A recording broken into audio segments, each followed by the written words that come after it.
Journey Across Jean's Saga, Book 1, Now, Then, to Come, Part 1, Now. Chapter 2, Waterfetchers. Heat rises off the cracked, eroded asphalt so high that the distant hills in the old western half of the ancient city are almost a blur. If they hadn't known that those hills were there, the group of 16s might have thought it was seeing a desert mirage. After all, the flowing oasis that they seek out in that herb-gone forest trickles slowly, outlining those faraway hills and separating west from east as it has done for millennia.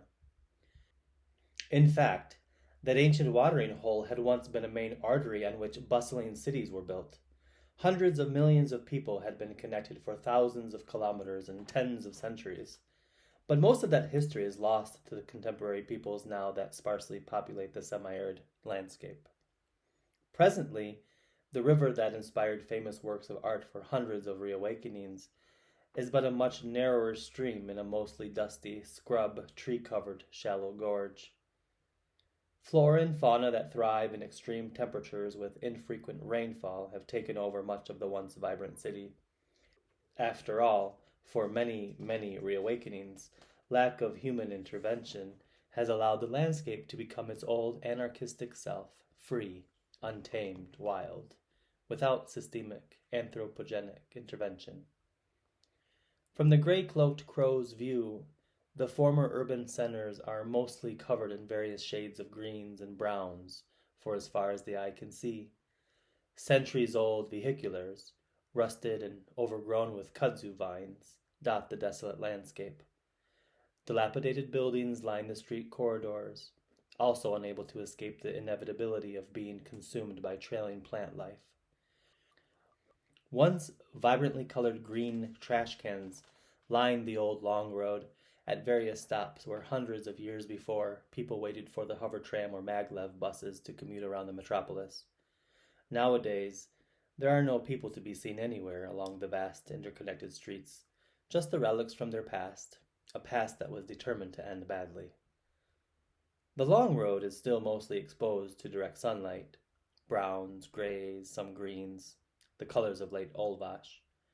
Centuries of deforestation before had stolen the little natural shade that used to line the once longest avenue of the great city in patches. Even the old park is nothing but a collection of centuries-old mounds of trash and crumbling buildings. The old planetarium is just a heaping pile of bricks and scrap metal and, of course, plastic. Who creates a material that takes tens, if not hundreds, of years to decompose? And who creates that material for single use? Pockets of old oak groves still exist, but almost no natural living shelter can be found protecting the rare, brave soul, human or non-human, who ventures out into the post-urban wasteland. From their current encampment, it is a 2-day, or rather 2-night, foot to the old river and back, with necessary stops for resting and refueling. No one dares to attempt travel during scorching hours.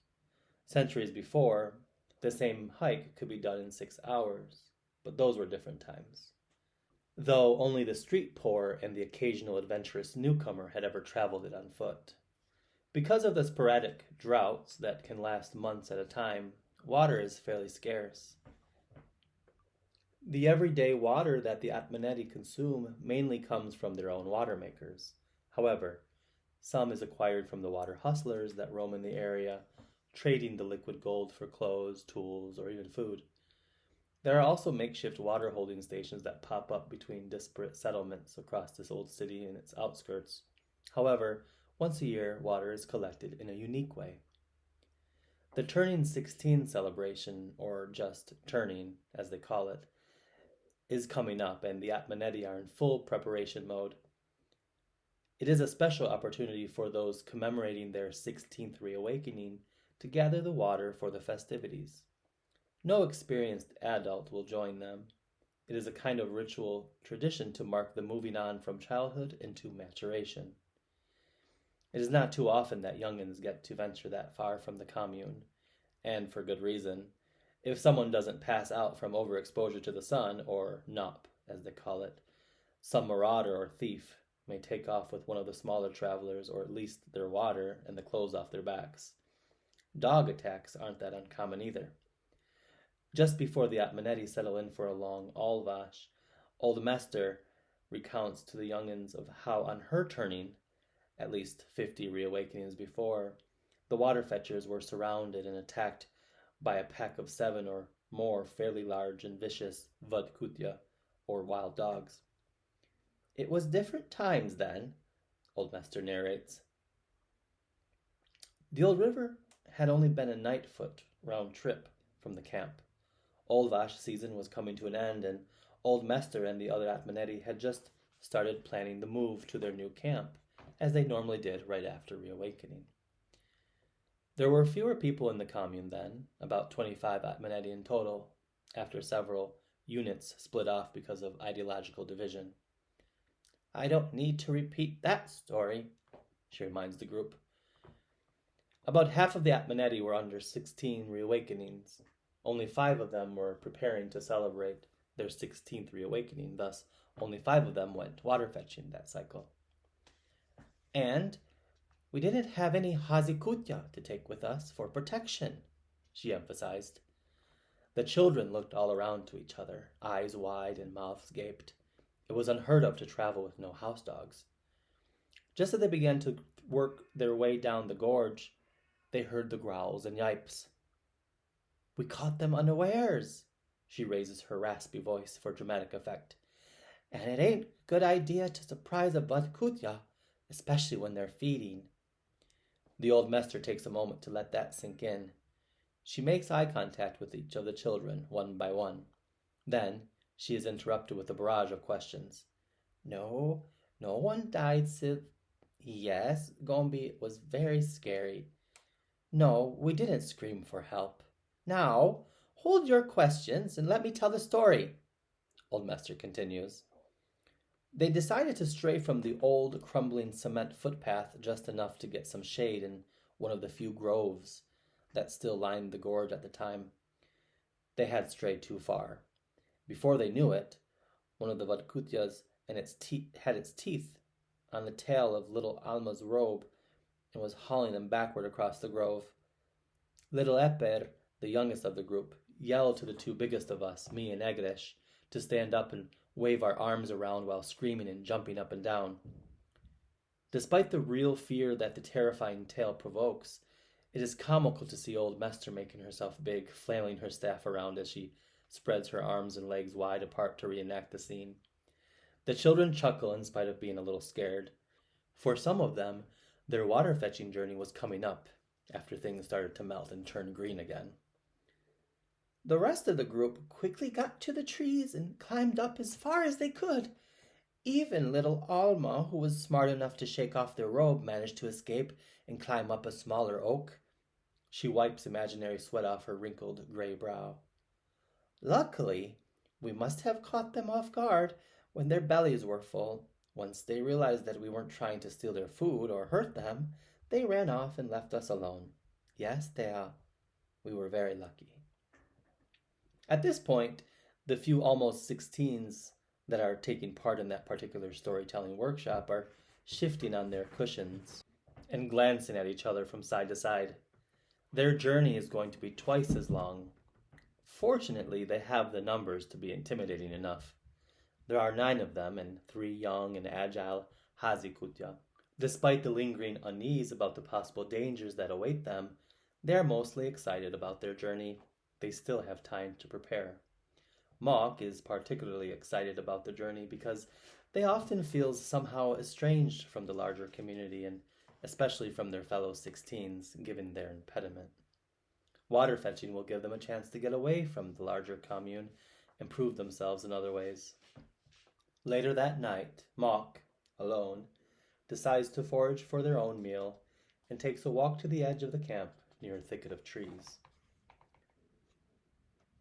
It's a shame that the commune will be moving camp after the festivities are done, they thinks to themselves.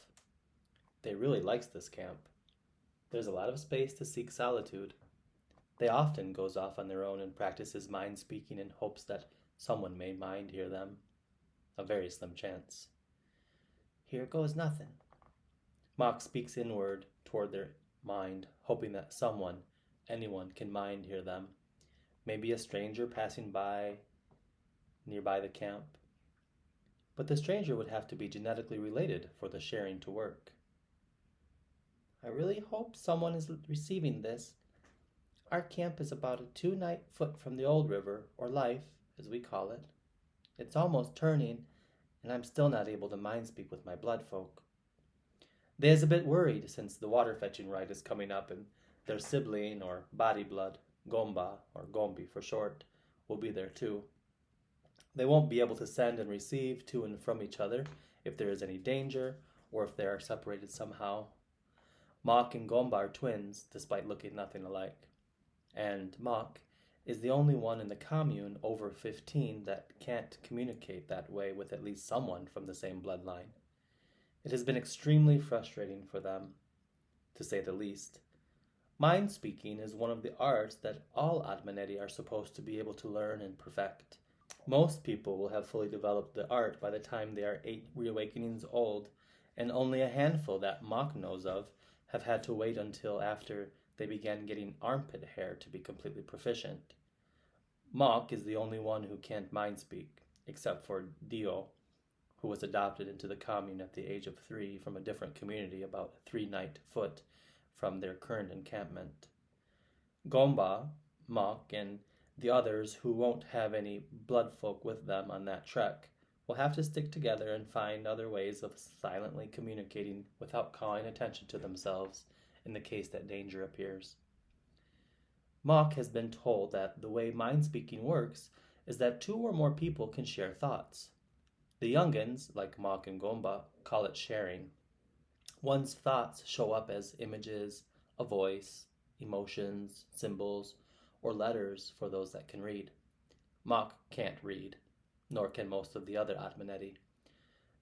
Not all that is thought is shared, so goes the understanding. Mock imagines that the person sending gets to pick and choose what is shared and with whom. Mock has been training since they can remember being able to talk, but they've never received a sharing. They've sent out countless attempts, like the current one, but no one that Mock knows of has been able to receive from them. In the Mine Art workshop, one of the learning techniques Old Mester uses involves filling in the gaps.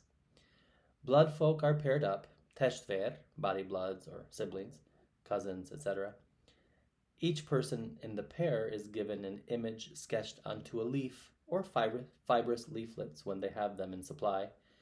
Mock usually gets paired up with body blood Gomba. The 2 siblings, fraternal twins, supposedly share the same parents, so they should be able to mind speak. Gomba and Mock haven't always gotten along, but they try to put aside their differences during training. It is normal that Gomba gets frustrated with Mock. After all, Gomba can share with the other body blood in their intim unit, or immediate family, as well as with the egg blood. The sperm blood lives in a different community, and they are not in contact with each other for reasons that are completely normative to the Atmaneti. At that point, after so many reawakenings, Gomba doesn't even try very hard. Reawakening after reawakening, they have done these exercises, and still there has been no progress with Mock. With little hope and even less enthusiasm, Gomba stares at the image on the leaf, and Mock closes their eyes and tries to receive the image. Nothing. Time after time, nothing. Old Mester is beginning to think that Mock has some impediment. Mock has been thinking that forever, but Mock refuses to give up. Who knows? Maybe Mock is just a late bloomer. Old Mester even said that she had a student, Hegedufe, Hegi for short, who hadn't been able to share until they was 17. Unfortunately, Hegi is no longer in the commune. They had left before Mock was born to move to another community over a 7-night foot away. Maybe after reawakening, I can make the trek to meet them and get some mentoring, Mock wonders. But a 7-night foot is a long and dangerous journey, and Mock is not brave enough to go alone. On top of it all, the commune council would never support Mock's going alone. And even if Mock was to go with someone else, how could 2 people be away from the commune that long? 14 nights, round trek, plus however long mentoring takes? There is always too much to be done around here to prepare for hiding. Mock ponders. I'm beginning to think that maybe I didn't get the gift of sharing, or maybe the blood folk that I call egg blood and body bloods aren't really blood folk at all. Maybe I was adopted like Dio. Wouldn't my egg blood have told me? Nop is just starting to settle down for its nightly rest. Its golden hue spreads across the ruins of dwellings and trees that dot the eastern horizon. The thin upper canopy of the distant oaks and beeches shines, gilded like a golden cloth being draped across a sea of browns, with hints of greens from the nascent budding leaves. The duff along the outskirts of the new growth forest is no longer covered in frost. Reawakening is knocking at the door. Reawakening isn't the most important of the 7 seasons, but it is one of the most eventful. The word seasons must be understood from a cultural point of view, in addition to a climatological one, although the climate does indeed influence the practices of the Atmaneti. Reawakening is named after just that. For a month or so prior to reawakening, during Olvash, a time of rest and outdoor inactivity, the Atmaneti do very little more than sleep. Olvash is the time of year when food is the most scarce and coincides with winter in the northern hemisphere, though much shorter than centuries past. So it is during Olvash the Atmaneti have adopted the practice of reducing their caloric intake and exerting very little energy besides what the body requires daily. Reawakening is also the time when the Atmaneti relocate their entire camp. The Atmaneti are a nomadic people, but they only move once every year, and because they move on foot, it can take them several nights to move their camp. When they have finally moved into their new temporary home, they begin sowing the seeds, pumpkins, squash, beans, corn, and other food items that cannot be foraged. This, of course, happens when the threat of frost is no longer an issue, and this is also why Atmaneti also refer to reawakening as sowing. After and inevitably overlapping the end of reawakening comes first forage. Foraging is a core practice for the Atmaneti, since the majority of their calories come from foraged foods. Dandelions, dead nettles, mushrooms of all kinds, and other plants that sprout right after the thawing of the ground and when the daylight stays longer and longer. Hiding is when the Atmaneti do what the name of the season implies. It consists of the days, weeks, and months when the temperature is the most brutal. It could be argued that hiding takes place all year long, since exposure to Nop is unbearable to most. But during hiding, the Atmaneti rarely venture out looking for food or water, even when Nop falls below the horizon. Nop is a name that the Atmaneti have given to the sun. Its name is an expletive and is used in many insults along with its correlative verb scorch. Go scorch yourself. Kiss Nop and scorch off, to list 2 of the favorite impertinences. Given the disdain for Nop, while also understanding the paradox of its importance for processes like photosynthesis and the continuation of life in general, the Atmaneti are a nocturnal people. They do the majority of their activities during the nightfall, or when Nop begins its descent into and ascent out of the horizon. During hiding, almost no activity is done outdoors when Nop is at full scorch. When the worst of the heat has come to an end, the Atmaneti call that period of time second forage. At that time, many berries and other small bush fruits and flowers are at their peak. Also, much of the food that has been sown during reawakening can be harvested, except for the squash and other gourd plants. They are cultivated during harvesting. Harvesting comes before the third and last forage, several weeks before the onslaught of Olvash. This evening, Old Mester, or Dolores as she is also known by, and her 4-legged furry companion Bobby are out foraging for breakfast. Her long, colorful jute skirt creates a crunchy wake as she glides barefoot along a time-worn, narrow animal trail, stepping on brown leaves and twigs. Her long, gray-white hair is pinned up in a bun. A sumac red-stained grapevine basket dangles from her left arm. Suddenly she starts. Out of the corner of her eye, she sees Bobby dart out in front of her, growing diminutive the further away from her they runs. It must be a rabbit, she thinks to herself, being careful to control her mind speak so that she doesn't unintentionally alert any of her bloodfolk to false danger. It is easy to get startled and accidentally send out a red hue to the bloodfolk in closest proximity. Looks like Bobby found their meal. What are we going to fill our bellies with this post-scorching, old master? Just then, she looks down next to her right tawny, ashed foot and sees the lime-green fronds of sprouting fiddleheads, barely visible given Nop's impending exodus. 6 fronds to be precise. She looks a little further and sees several more patches of fiddleheads. All of them are about the same size. It is time. She raises her pointer finger, gently pressing it to her right temple. There is a give to the elastic, aged skin that reminds her that she is no longer a spring chicken. She finds that doing this helps her concentrate. Then, picturing her blood child, she mind speaks. Octavia. No answer. She tries again, putting a little more emphasis on the name the second time around. Octavia. Octavia. After a few seconds, Octavia responds with a bit of distorted imagery of shut eyes. She is still deep in slumber. The scorching hours are only coming to an end. Then, Octavia sends an audible groan, long and raspy. At least it is audible to old Mester inside her thoughts. Octavia replies with a sense of annoyance at being woke up. What is it, Anya? Is everything okay? Old Mester sends the image of the various patches of fiddleheads, followed by a picture of the river, life. And then she speaks these words into her blood child's mind. Please go round up the 16s. It's time. The first fiddleheads have sprouted. There's no time to waste. 16 is a special age in the community. At the onset of reawakening, all the youngins, for whom it is their 16th reawakening, take part in a collective commemoration. The entire commune takes part in the celebration. For the Atmaneti, the 16s are at an important turning point in their developmental stage, and because of that, they take part in 2 very significant rites, the ceremonial water-fetching and the pronouning. The former symbolizes independence and the importance of collective action and mutual aid. Hence, gathering water for the festivities for everyone to use. The latter usually takes place publicly upon the return of the Waterfetchers and may culminate in the choosing of a new name and pronoun, a name and pronoun more suitable to a different identity. Of course, festivities abound.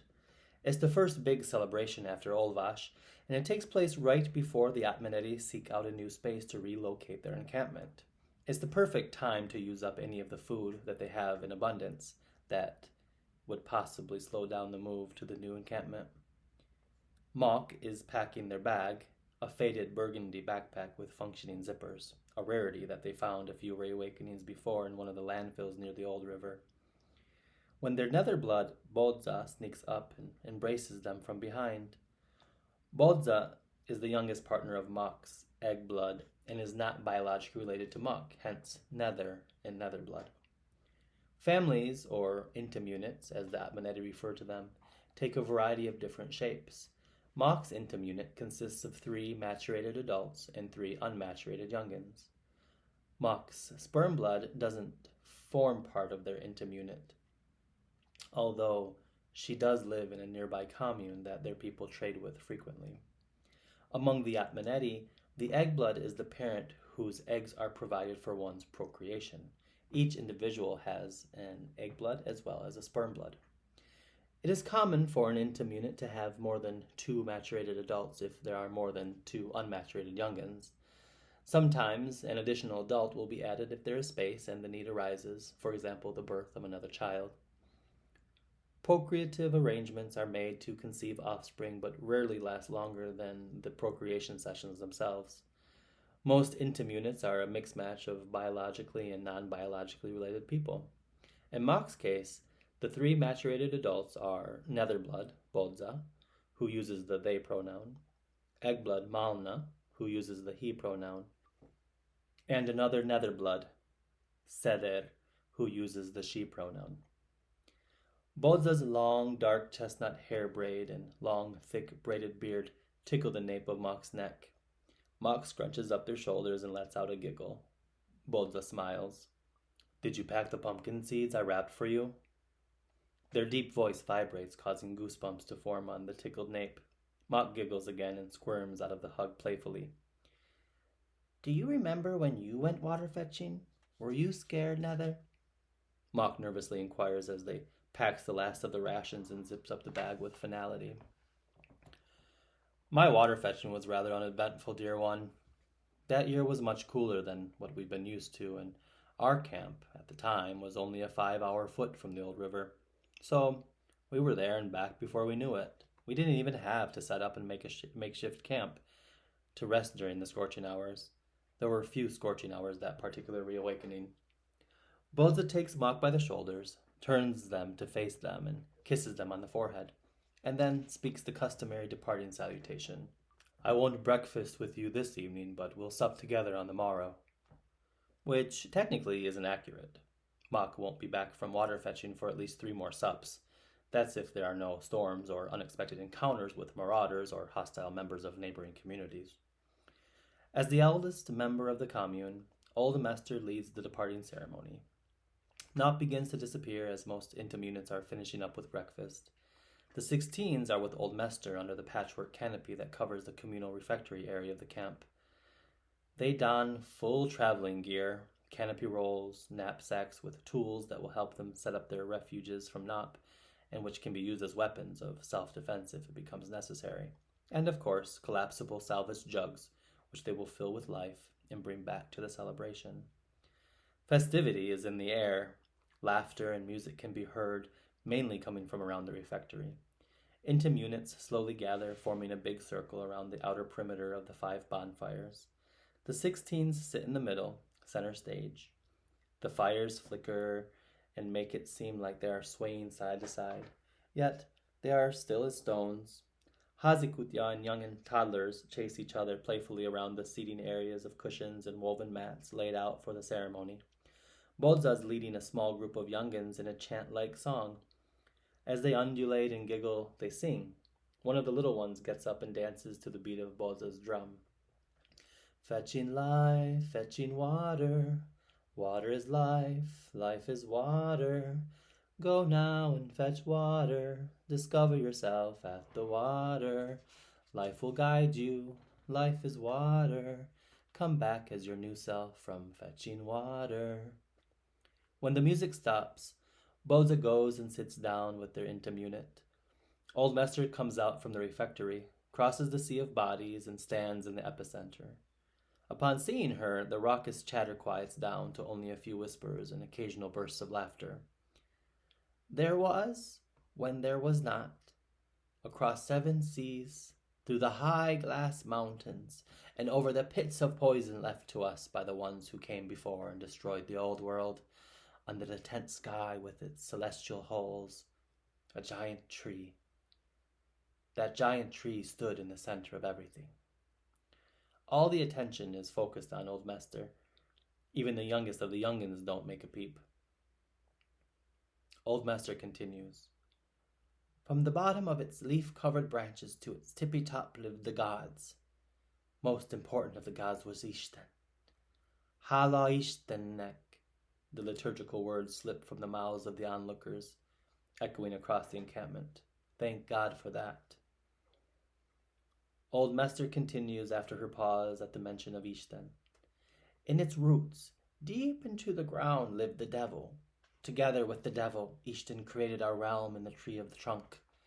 And together they schemed and wove the trials and tribulations that the humans would experience in the mortal dimension of the great tree trunk. Mock glances over at Gomba, who just happens to be glancing in their direction. They make eye contact with each other and shivers reverberate throughout their stone-stiff bodies. It is finally happening. It is their turn to make the journey. A slew of emotions come and go. Excitement, fear, intrigue, fear, and more excitement. Maybe a bit of pride? Old Mester waves her staff through the flames of the nearest bonfire. If it had been completely dark, the effect would have been more dramatic, but alas. The water-fetching ritual is but one of those crucibles that must be overcome. It is a dangerous journey. It can be a cruel journey. Not everyone is guaranteed to return, but those who return will move beyond mere childhood to enjoy the tribulations and joys of adulthood. They will know themselves better. They may come back as a different person. They may choose a different name for themselves, a different pronoun, but those who make it back will be welcomed with honor. Silence. Thank you for gathering with us on this early pre-dusk of reawakening. Tonight, our 16s embark upon their journey of discovery as they fetch the water that brings us all life. May Ishten give them guidance as they complete their journey. Hala Ishtennek. Now, let the vows begin. Old Master finishes. It is tradition in that commune for each of the 16s to recite a short vow and mind speak it to their bloodfolk who look upon them from the crowd. But, given their impediment, Mock can't mind speak and instead has to physically go to their intim unit and speak the vow aloud. That disrupts the otherwise silence and causes a stir among the people who don't have bloodfolk celebrating the 16s. Mock's pale, parsnip skin turns rosy from embarrassment. Vows are very intimate and personal, and they don't like the onlookers dropping eaves. I shall spend this journey with you in my thoughts, they whispers quietly enough so that only a few nearby eavesdroppers can catch a few words of the vow. You have been an important influence in my rearing, and as I consider my pronoun, I will ask the river, life, to guide me. When I return, I may be a different person with a different name, but I'll always be me. Malna, Seder, and Bodza wipe the tears from their eyes and take turns hugging Mock, backpack and all. Then, Bodza takes something from a pocket and places it in Mock's hand. Taking Mock's chin between their index finger and thumb and looking intently into their eyes, they speaks to Mock. I hope this protects you from anyone or anything who wishes you harm. Remember to drink lots of water and stay close to fellow fetchers. Listen to the strong mind speakers. They might be able to pick up any signs of danger that may be lurking. Most of all, have fun and be safe. Next, Gomba takes their turn and mind speaks to their egg-blood Malna and their other body-blood sibling. Malna then turns to Bodza and Seder to repeat to them aloud what Gomba shared with him, as is the custom in mixed blood families. And, just like that, 12 of them set off on their first ever adventure together. 9 waterfetchers with empty jugs and 3 house dogs with empty paws. If all goes well, they will have a solid 8 hours of walking before they'll have to find shelter from the onslaught of scorching hours. As Nop takes its place in the early morning sky, the heat radiating off the old road makes it unbearable, even deadly to traverse. Despite centuries of overgrowth from the short lull in human activity in the late Anthropocene, the petroleum byproduct that makes up most of the material out of which the road was constructed has managed to win out over nature. Crawling vines and small plants that under normal circumstances overtake sidewalks, creating microecosystems in the cracks, stand no chance in this poisonous Frankensteinian dinosaur muck that humans once called bitumen or asphalt. And during scorching hours, the road becomes malleable underfoot, creating a noxious adhesive that will trap even the quickest of sprinters. The group, even the dogs, knows better than to even attempt to cross it. The off-gases alone can make the nearby wanderer nauseous for hours, after only a few minutes of exposure. The best option is to find shelter far enough away from the road to protect them from the heat and the toxic fumes that radiate from it. Among the ruins of what seem to be old dwellings made of seemingly less toxic materials than the old road and some of the narrow side streets, Gomba spots a dilapidated structure that still has an intact roof with an abundance of shade, albeit mostly of thorny chaparral. It will do in a pinch, and they are cutting it close. Nop is creeping higher in the sky. The long cloaks they wear cover them from head to toe. Underneath, their nettle fabric tunics are breathable, but also help trap moisture, regulating the body temperature. The length of the tunic doesn't pose a problem as long as they are on the gravel or heavily trekked paths parallel to it. But hacking through tall grass, vines, and thorny shrubs can make it tricky. Luckily, the tunics are designed to be hiked up to the waist or up the leg with ease, so each of the 9 fetchers ties up their underdress and hacks their way to the derelict house. Old filed down chunks of tin and iron that were scavenged make good makeshift machetes. When these now hovels were built, it was customary at the time to fence them in. There must have been little trust amongst the humans, even those living just a few steps away from one another. What a way to live! How did they manage to exchange things easily? And after centuries of inattention, the fences are reinforced by an entire network of vines and other greenery. Finding a way over will be tricky, given the thorns and possible poisonous foliage. Mock sees the opening first. Hey, over here! Someone has already cut through this part. Shh! Gomba puts a dark, dirt-covered finger to their pink lips, making a shushing sound. Then they whispers to the rest of the group. We need a brave and also stealthy volunteer to go in there and scope it out before we all rush in. It could already be occupied. We need to know what we're walking into. Plus, they need to be able to share with someone else in the group. That means either Rocky, Chippy, or Gesti. Rakalma, or Rocky, as most refer to them, speaks up first. I'll go. Chippy and Gesti, focus on my thoughts. Everyone else will hear my screams if I'm in immediate danger. Rocky, a small, brown-faced young'un with big, round, buckwheat, honey eyes, is the youngest of 7 in their intim unit. They comes from a long line of bloodfolk who train the rest of the Atmanetti in the arts, self-defense, and community safety. It's no surprise to the rest of the group that they volunteers. Gestenye and Chipkeboyo, Gesti and Chipi is how most people refer to them in the third person. The 2 body bloods of the group are Araki's blood cousins. They will relay what Raki shares to the rest of the group. Despite being as quiet as possible, they all can hear as Raki hacks their way through to the shelter. After a few minutes of Raki sharing nonstop, Chipi motions to the group that it is all clear. One after one, they duck down and squeeze through the opening. While they wait out the scorching hours, they do their best to forage for lunch. Dandelions are out in abundance, and so are dead nettles and grasshoppers. They will be having a crunchy salad for lunch.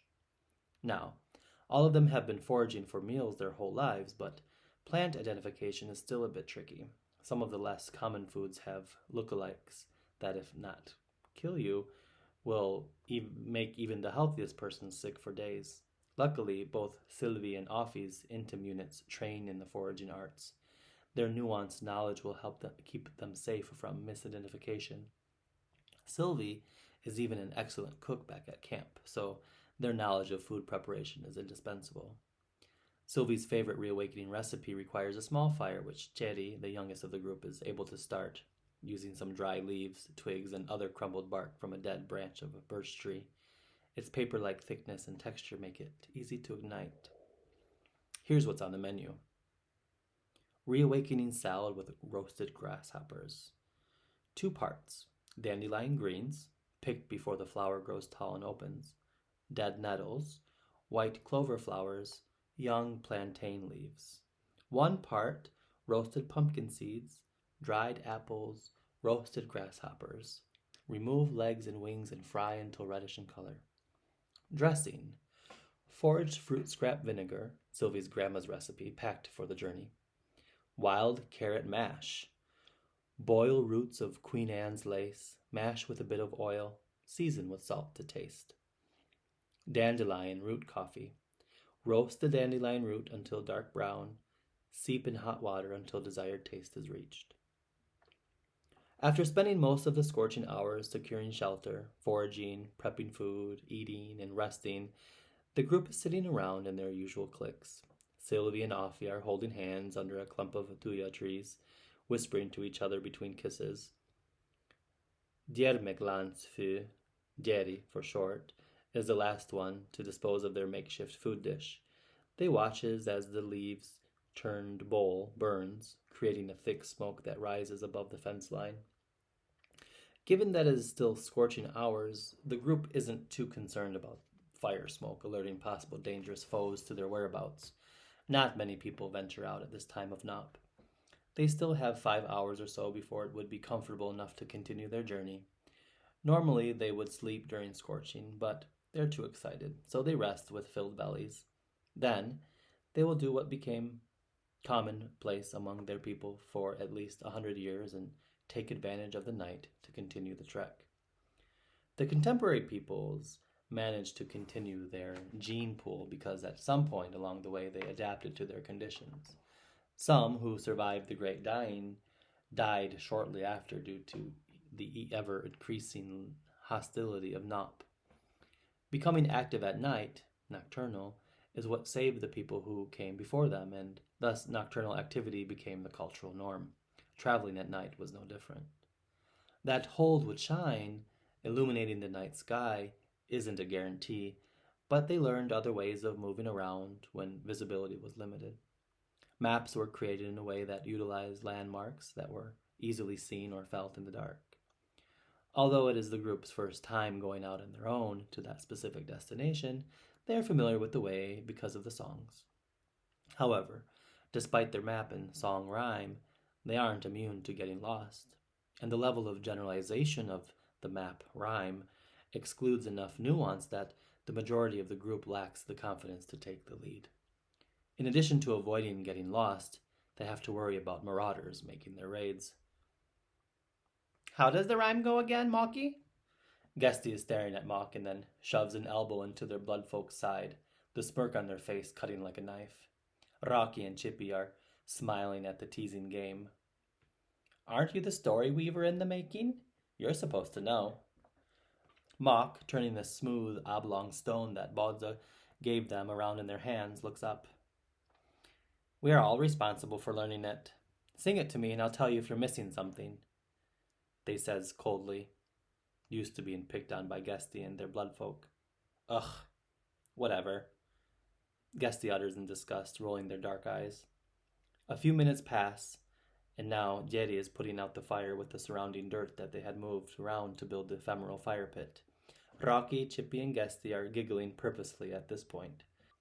The seemingly sinister cachinnation goes on intermittently for several minutes. No audible conversation accompanies the snickering, though. Finally fed up, Offie speaks up. Do you three feel like sharing with the rest of the group? Offie is the eldest of the group, and despite a general lack of age hierarchy in the commune, feels somehow entitled to question the other's asocial behavior. Sharing in secret is generally an accepted form of comportment among the Atmanidi as a whole. However, something about the current situation makes it feel a bit strange for Offie, as well as for some of the others. Rocky, Chippy, and Guesty are the only bloodfolk in the group besides Jerry and Cherry, so the others feel a bit left out because they have no one to share with in this way. Plus, giggling while looking at people around you who aren't in on the joke is seen as anti-communal, not conforming to social expectations. A bit rude. Off-putting. Rocky speaks up, an obvious sneer in their voice. Oh, what? Because old Master isn't here, you think you're our teacher? Sylvie speaks up this time. So, then, certainly you don't mind sharing aloud. I, for one, would love to know what's so funny. Mock, who is the moving target that the three seem to glance at most frequently, chimes in. Yeah, why not let us in on your joke? I caught you all looking my way between guffaws. I'd love to know what's so funny.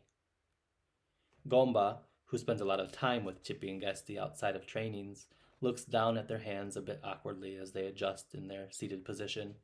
They is well aware of the long-running inside joke in the commune about Mock's sharing impediment, and thinks they knows the source of the snickering and giggling.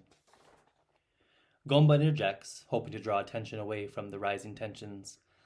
Why don't we just let it go and start packing up? The sleeping hour is upon us, and I'm ready to rest and then hurry up and get out of this place. It gives me the creeps. It's eerily quiet. Guesty retorts sarcastically. Just tell them, Gombi.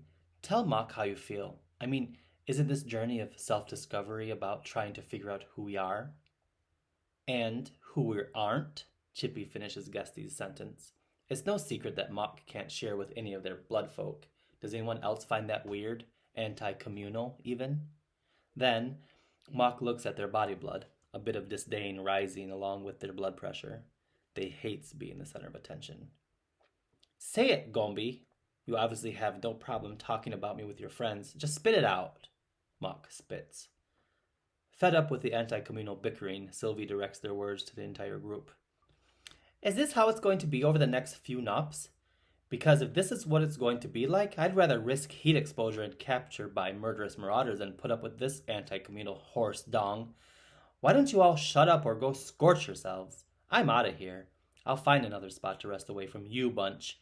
You fight amongst yourselves like the selfish non-Atmanetti that loot our camp each year. Filth. Sylvie spits on the ground, a sign of utter disgust and annoyance.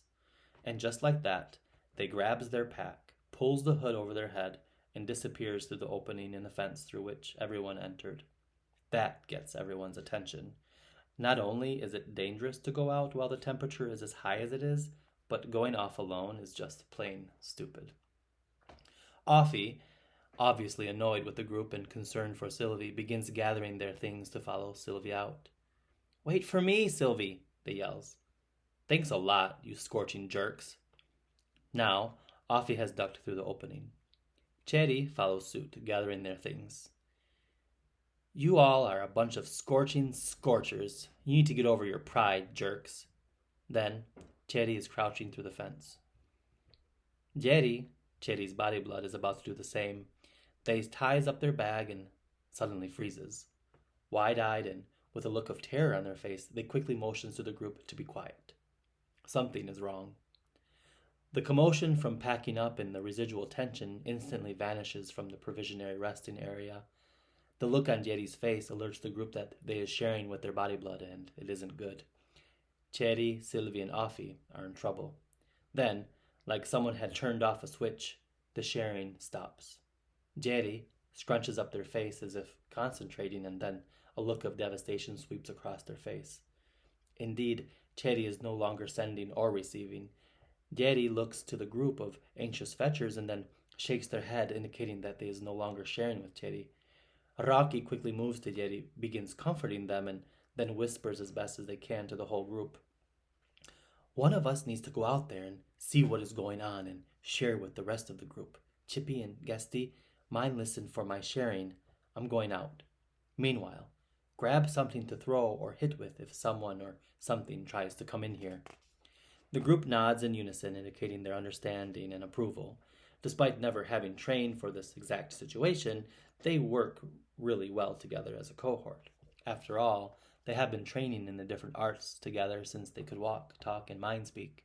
Mind speaking, foraging, storytelling, combating, and making.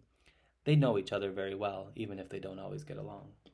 Rocky grabs a rock about the size of the entire palm of their hand and pokes their head out of the opening in the fence. Then the group watches as they disappears through the gap.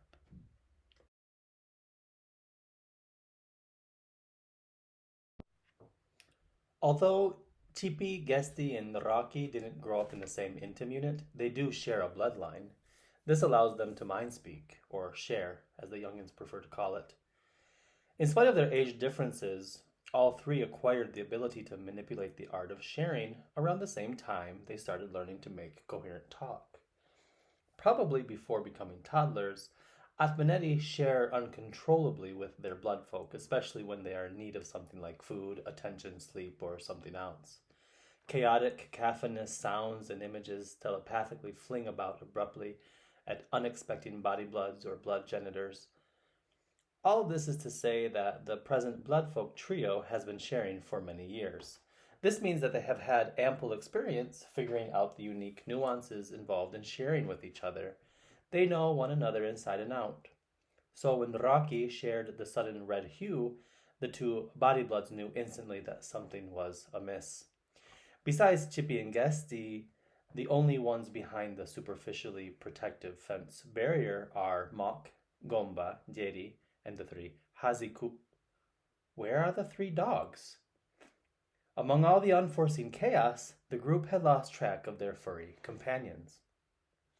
During scorching hours, while the humans were foraging and preparing their food and refuging from the heat as best as they could, the three dogs went off hunting for their own lunch. In any case, the fact that they are house dogs, Kucha, Fur, and Scruff, are well accustomed to finding their own meals. Being a house dog doesn't take on the same meaning that it had centuries before. At the level of lexicon, the word hazikutya roughly translates to house dog. Yet, from a semantics point of view, the meaning underwent a change. House dog just means not wild. The dogs live in the camps with the humans, but rarely do they stay in the dwellings, unless they prefer that way of life. Some do, most do not. These particular three dogs prefer outdoor life.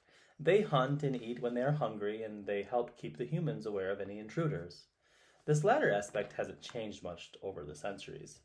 That means that dogs know all the humans at the camp, over 70 people, their smells, what they had eaten, and even when they have excreted, when they are on their menstrual cycle. Their olfactory glands allow them to smell far beyond the confines of the camp, and when the Atmaneni change camp after the turning 16 celebration, always being sure to stay within a hole's hike or so from the old river, the dogs are essential in helping them settle far enough from other human communities as well as non-human dangers. At the peak of scorching hours, the three dogs are hanging out under some thorny shrubs near, but not too close to the fenced-in shelter where the humans are resting. Their bellies are full as they digest their lunch of squirrels and grouse. Kucha is about to rest their head on their front paws to go in for some quick shut-eye when they catches a whiff of something unfamiliar. Their head shoots up and their ears perk, alerting Fur and Scruff to possible danger. Kucha mind speaks to their companions. "Do you smell that?" The other two perk up and begin sniffing the air, taking in long and then short intermittent sniffs. Fur mind speaks in reply. "It smells human, but not one of ours. Whoever it is, they're too close. I'm going to check it out." Fur is off and Scruff follows. "I'm right behind you. I'll get a bit closer to the black poisonous trail." Now, it's important to know that dogs have always had the ability to communicate telepathically, much longer than humans, who only began using the art regularly and openly for 4 or 5 generations after the Great Dying. Along with their strong olfactory sense, mind speaking, as the humans call it, allows the dogs to share images, sensations like pain and sorrow, as well as encoded smells with each other, regardless of bloodline. In other words, dogs don't need to be connected through DNA to be able to share, unlike humans. But they do, however, need to be within close proximity with whomever they are sharing. In this way, their ability to smell for very long distances is much more powerful. They cannot, however, share with non-dogs. Scruff takes off toward the old road, but is smart enough not to get in the wake of the toxic fumes that off-gas from the centuries-old asphalt.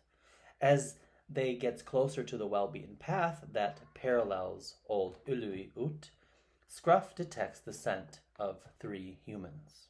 They are strangers, and there is something aggressive about the way they smell. They are looking for trouble. Kucha and Fur get the images and the olfactory code that Scruff sends to them just in time to circle around them without being seen. The plan is to watch in which direction the humans are going. If they get close to the fetchers, they will try and chase them away. But if they are just passing by, the dogs will keep themselves concealed until the humans' scent is at a safe distance from the fetchers. The 3 humans are fully grown. From under their time-frayed, knot-rotted hoods, long, unkempt beards can be seen protruding. One of them wears some sort of device that lies atop the head like a thick ring. Scruff had never seen anything like it before. The dogs can smell that the 3 humans had eaten just an hour or so ago. They had eaten meat. It had been cooked, so they can't tell what animal it came from, but the simple fact that they ate meat seemed to make them a little anxious. They aren't accustomed to humans eating animal meat, at least not the humans in their camp. That fact makes them even more uneasy about the whole situation. These humans are predators. The other fact that has the 3 dogs concerned is that the humans are out during scorching hours. In their several reawakenings of experience living with humans, vulnerable peoples like humans only risk NOP exposure if there is an emergency or they are defending themselves from an attack or raid, or raiding and attacking camps. What can these strangers possibly be up to?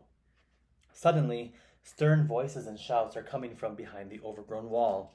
Then, Just as Scruff sees one of the strangers pointing towards the thin cloud of smoke that trails up into the trees above where the Waterfetchers are supposed to be resting, but are instead causing a ruckus, Sylvie comes crouching out of the opening in the fence. The strangers see Sylvie, but Sylvie doesn't seem to see them until it's too late. Sylvie grabs at their head as if they hears a piercing noise and needs to cover their ears. And one of the strangers, who is almost twice as big as Sylvie, grabs them from behind and covers their mouth so the screams can't be heard. But the screams aren't audible anyway, despite the agonizing look that Sylvie makes as they scrunches up their face in obvious pain. The device seems to disable the unexpecting person to the point of immobility and even makes them aphonic, inaudible. The little that the dogs can see through Sylvie's hood, it seems as though they is in distress. Scruff is about to give away their position and go after Sylvie when Kucha quickly sends a message of urgency. Don't give away our advantage. Let's see what they're up to before we attack. We need more information.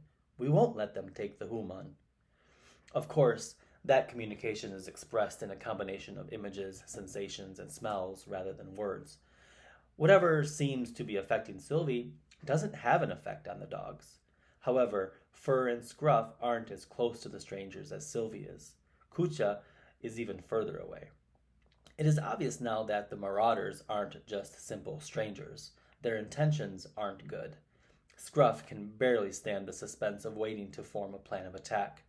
Just as Scruff is about to share with Kucha and Fur a sense of urgency to act like right now, Offie comes ducking out of the opening. The same thing. Offie immediately grasps at their ears and stumbles around in what looks like a confused state. Another marauder, just a little bigger than Offie, cuffs a hand around Offie's mouth and holds them tight from behind, pack and all. Scruff is getting extremely impatient, and it takes Kucha sending sensations of reassurance to get them to stay put. After all, as Kucha shares, the marauders are using some sort of weapon, and they can be of no use if the weapons are used on them too. And, plus, the Fetchers outnumber the marauders, so they still have an advantage. They need more time to see how best to proceed, and to do it with caution. Just then, Cherry appears from out of the crevice. Cherry immediately grabs at their ears, but not before they is able to share with Cherry that there's trouble. All three of the marauders now have their hands full. They have some kind of rope and are tying the Fetchers' hands together as they sit on the ground in a stupor. Whatever is affecting the Fetchers is also inhibiting them from screaming or running away. The hoods that protect their heads and faces from Nop make it difficult for the dogs to read any facial expressions, but based on visual communication alone, they are either in too much pain to run or they are somehow drugged into compliance. Maybe the device gives off pheromones that only affect humans. Fur is closest to the opening and is the one to send the image to the other two dogs. Rocky comes out of the opening of the fence. Fur assumes that Rocky sees what is going on because before the marauders can see Rocky, they immediately goes back through the crevice into the makeshift shelter, unseen. This is finally their chance. Now that someone on the inside knows what is happening, the dogs can act. Kucha is first to share a plan. First, we need to figure out if that device affects us as it does the humans. I'm the smallest, so I'll go. I'll get as close to the human with the device as I can without getting snatched up. If I'm disabled, you two run through the opening into the shelter and get the attention of the Fetchers. If I'm not affected, I'll distract while one of you gets that device. Once we all start barking or yipping, the Fetchers will definitely come out and the fighting can begin. No doubt the tall, menstruating one, the dogs don't know the Fetchers by name, but rather by distinguishing scents and shapes. The menstruating one will have told the others to prepare to defend or attack. The other two share that they agree with the plan. Scruff, being the largest of the three, a mix of what used to be known as German Shepherd and who knows what else, will go after the largest human. Fur, a bit smaller but just as agile, will grab the device while Kucha makes the human crouch down to try and grab at them. Kucha is about the size of a beagle, but of course is a mixture of all sorts of old breeds. Their agility and speed make them difficult to catch, but the humans don't know that. They will try. And just like that, Kucha jumps out from their hiding spot and slowly creeps up to the human with a device wrapped around their hooded head.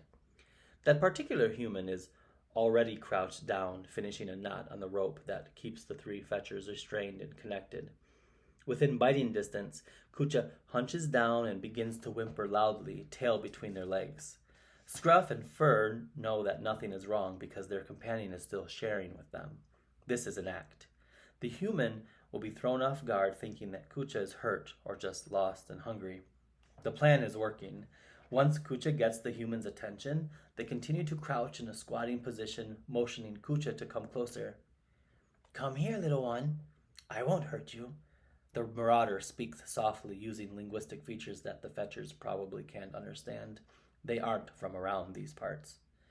The whisper of the human gets the attention of the other two, who look up from their knots to see what the commotion is all about. And like a furry gust of wind, Fur jumps from their hiding spot and darts toward the unexpected humans. At the same time, Scruff leaps out and lands just a stone's throw from the largest human, who is just standing up and reaching for something in their waistline. Kucha begins to bark and then yipe, alerting the other two to do the same. Fur lets out a growl and lurches on the head of the human, knocking the device onto the ground. Kucha latches onto the device, which fits between their teeth as long as they hold their mouth open wide enough, and takes off running in the opposite direction. With the device inactive, the three fetchers quickly come out of their stupor and, in a matter of seconds, realizing that they can, begin to scream and yell for help. This all transpires over the course of a minute or two, although, as I tell this story, I see how it could seem like it had gone on for much longer. Well, when the fetchers behind the fenced-in shelter hear the dogs barking, yipping and growling, as well as the audible commotion, they're already armed and ready. The three biggest fetchers come scurrying out of the opening as fast as they can, while the smaller ones stay behind the fence, forming a human tower. Jerry, who is the smallest, is at the top of the tower and is also the wielder of rocks and thick sticks. The largest marauder, who is kicking at Scruff, takes a chunk of a branch to the side of the head. Guesty keeps handing Jerry different projectile weapons as fast as Jerry can throw them. While the three humans are busy fending off the dog attacks, Mock and Gomba take turns swinging their makeshift clubs at the outnumbered marauders. Meanwhile, Rocky works quickly to cut the bondages from around the hands of the captive fetchers. Suddenly, all three of them are free and picking up what they can from the ground around them to use as weapons. Each of them, except for Cherry, who could easily be trampled, and as such steps out of the way of the excitement, joins in on the attack. Now, with 3 dogs and 5 almost full-grown fetchers, not to mention the human catapult launching pain-inducing solid objects from behind the fence, defending each other, the marauders must see that they are losing their cause because they begin to stop fighting back and instead run away. They scatter in 3 different directions. The fight is over. But the struggle has just begun for the fetchers. Would the marauders come back? Should they turn back? No, they must keep on going. The old river isn't too far off now. The metallic, circular object that had caused the Waterfetchers so much pain and anguish lies on the ground where Kucha had dropped it. Kucha and the other dogs spend a few minutes barking and pulling at the robes of the fetchers to bring their attention to it. The dogs feel that the Waterfetchers need to know what had caused them their debilitation. All 12 of the travelers stand around the shiny halo-like ring staring at it. No one speaks a word or whimpers a sound. Kucha nudges their nose at it. Offie reaches down and touches it lightly. Instantly it begins to glow and hum. Everyone, save Mock and the dogs, quickly cringes in pain. Offie jerks their finger back. Instant relief. The fetchers don't realize that Mock isn't affected by the object, and given that Mock already feels marginalized from their water-fetching peers and the larger community in general, they hesitates to say anything, but then decides that maybe their disability can do them some good. I didn't feel anything just now. All eyes are suddenly on Mock. Sylvie is the first to break the awkward silence. You mean to tell us that whatever the hell that thing is didn't just make your head feel like it was going to explode? How is that even possible? No one needs to say the obvious. Rocky, Chippy, and Guesty exchange a quick set of thoughts. Just one more piece of evidence that proves to them that Mock is broken and somehow doesn't belong. Cherry and Jerry also share something similar with each other, but all of them keep silent. Sylvie speaks up again. Well, whatever's going on, we can't just leave it here. Those horse dongs might come back here for it. Offie agrees, nods their head, and then chimes in. Whatever we do with it, we need to hurry up and get out of here. Those human traffickers could be on their way back with even more thugs this time. We need to be long gone before that happens. The Fetchers look all around at each other as if searching for consensus. Offie continues. I vote that we try traveling at least for a few hours, and then we can stop and rest. We'll need to keep a watch. And when night falls again, maybe Hold's shine will brighten our way. Regardless, we must travel by night as usual. Everyone in the group, except for the three saviors of the day, the dogs, who don't understand the linguistic features of the humans, agrees to this plan. Nobody seems to want a repeat of what had just happened. Then Mock speaks up. We don't even know how that thing works. Maybe we should try to destroy it. Cherry has another idea. They hesitate to say anything at first, and then just blurts it out. It might be a good idea to keep it. We can take it back to the camp and study it. Maybe there are more of them out there. We should know what it's capable of. Then, after a pause, since Mock isn't affected by it, they could carry it in their pack. Mock shoots Cherry a glare, eyes squinting, nostrils flared. Cherry makes eye contact with Mock, scrunching up their pursed lips to one side of their face, and then looks down to the ground at their feet. It's a coy look, but there is no malice in their intentions. Although Nap was slowly moving down from its peak position in the sky, it is still scorching hours, and the group is visibly getting exhausted since the Waterfetchers are out in the open, unshaded. The group is eager to get on the move.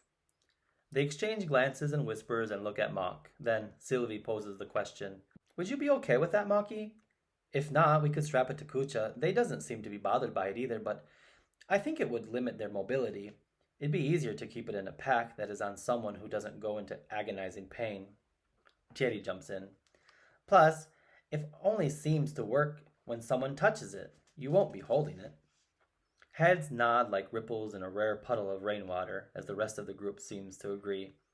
Moments later, they're off. The offensive ring-like mind splitter adds little weight to Mock's pack. Despite being metallic, when Mock picks it up, it feels more like the artificial material from which most of the items they scavenge from the landfills is composed. It is hard and unmalleable, but as light as a small carrot. It must have been forged by someone with very bad intentions. What good can this object do if it causes so much pain? Mock, for the first time in a long time, or maybe ever, is glad that no one can share their thoughts and feelings. At this moment, they feel dread and helplessness. They feel more alone than they'd ever had before.